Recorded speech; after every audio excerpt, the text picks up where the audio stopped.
ராதிகா வணக்கம்.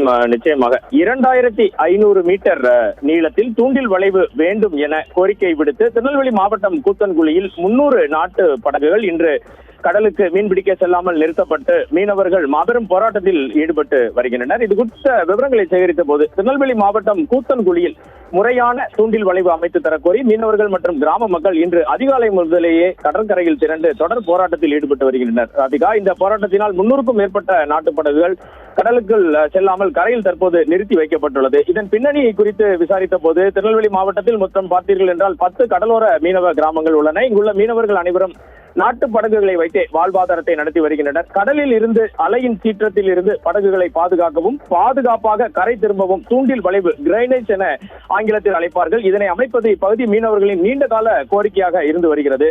குறிப்பாக உவரி மற்றும் கூட்டப்புள்ளி ஆகிய அண்டை கிராமங்களில் அரசு தூண்டில் வளைவு அமைத்து கொடுத்துள்ளது. ஆனால் கூத்தன்குழி கிராமத்தில் மீனவர்கள் 2500 மீட்டர் நீளத்திற்கு தூண்டில் வளைவு கோரிய நிலையில் வெறும் 500 மீட்டர் தூரத்தில் மட்டுமே அமைக்கப்பட்டுள்ளதாகவும் இதனால் அலையின் வேகம் குறையாமல் படகுகள் தொடர்ந்து சேதமடைவதோடு மீனவர்கள் காயமடையும் சம்பவங்களும் தொடர்ச்சியாக நடைபெற்று வருவதாக அவர்கள் குறிப்பிடுகின்றனர். தமிழக அரசின் கவனத்தை ஈர்க்கும் வகையில் இன்று கூத்தன்குழி கிராம மீனவர்கள் மற்றும் பொதுமக்கள் இணைந்து ஒருநாள் அடையாள வேலை நிறுத்தம் மற்றும் போராட்டத்தை அறிவித்தனர். இன்று அதிகாலை கடும் பணியையும் பொருட்படுத்தாமல் அங்குள்ள ஆலயத்தின் முன்பாக 200க்கும் மேற்பட்ட மீனவர்கள் தற்போது திரண்டுள்ளனர். அங்கிருந்து கடற்கரை வழியாக சுமார் 1 கிலோமீட்டர் தொலைவிற்கு ஊர்வலமாக சென்ற இந்த மீனவர்கள் அரசுக்கு எதிரான கண்டன கோஷங்களை எழுப்பியதும் நம்மால் காண முடிந்தது. இந்த போராட்டத்தில் மீனவ பிரதிநிதிகள், ஊர் பொதுமக்கள், பங்கு தந்தை மற்றும் பள்ளி குழந்தைகள் பெருமளவில் கலந்து கொண்டுள்ளனர்.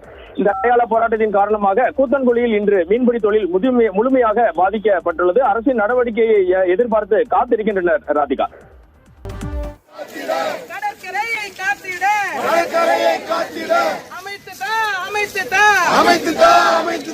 தூண்டில் வளைவு அமைத்து